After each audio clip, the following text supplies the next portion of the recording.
Oh yeah. This thing's already set up for doing wheelies. All pivot bikes come pre-set up to do wheelies. Yes. Is this us over here? Let's do it.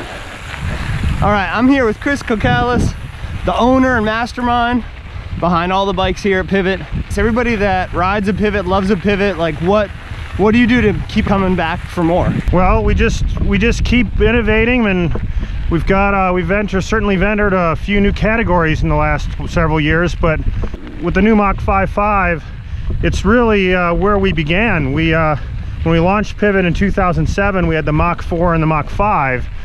Mach 5 being really the ultimate trail bike for all-around riding, and this builds on that legacy. Oh yeah, man, it's a beautiful bike. Why don't you give us the breakdown on this beast? Well, it's a 140 millimeter travel rear, 160 millimeter travel front. So we've got the incredible climbing and square edge bump capability that DW Link brings to the equation. The overall geometry is 66.5 degree head angle, 73.5 degree seat angle, short 430 millimeter chain stays on the bike, and it really the overall chassis geometry a little bit more towards the long and low end than a lot of the products we've put out in the past. Very similar to what we've got going on our current Switchblade model.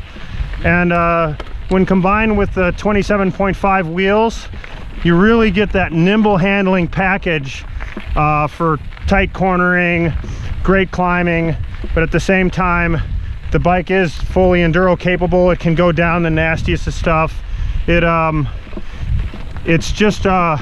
It's a bike that really puts a smile on your face, really, in any type of terrain that you're riding it in. Yeah, she climbs really good. It's got that nice feeling of like supple bumps. It picks all those up, but you know, when you get cranking, you got that bottomless feel to the bike too, which is just as great. I talk a lot about pedaling efficiency, square edge bump performance, and when you're on South Mountain in Phoenix, anything in the Southwest, you really get a lot of these power move, climby, ledgy type stuff where you're just constantly on the gas. When your back wheel hits something, you don't want it to eat up a lot of the travel and put your cranks into the rocks. And so a lot of the way we tune the bikes is to be able to maximize pedal efficiency on the climbs, but then we have steep stuff. We've got big drop-offs. You're sliding down a lot of rock faces. Yep. And the bike needs to be able to settle nice and deep into its travel on the descents.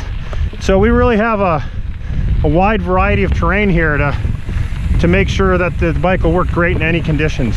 So I noticed there's 2.6 tires on here. Is this a plus bike, or is this gonna be a plus bike? No, it's not a plus bike. It's definitely designed to be a 27.5 bike, not 27.5 plus, not 29 minus, whatever.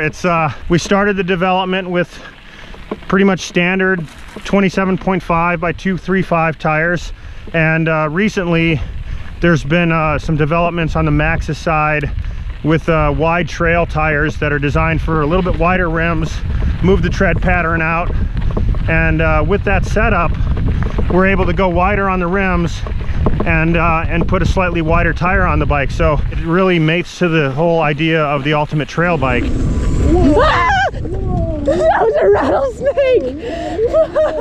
Oh my god!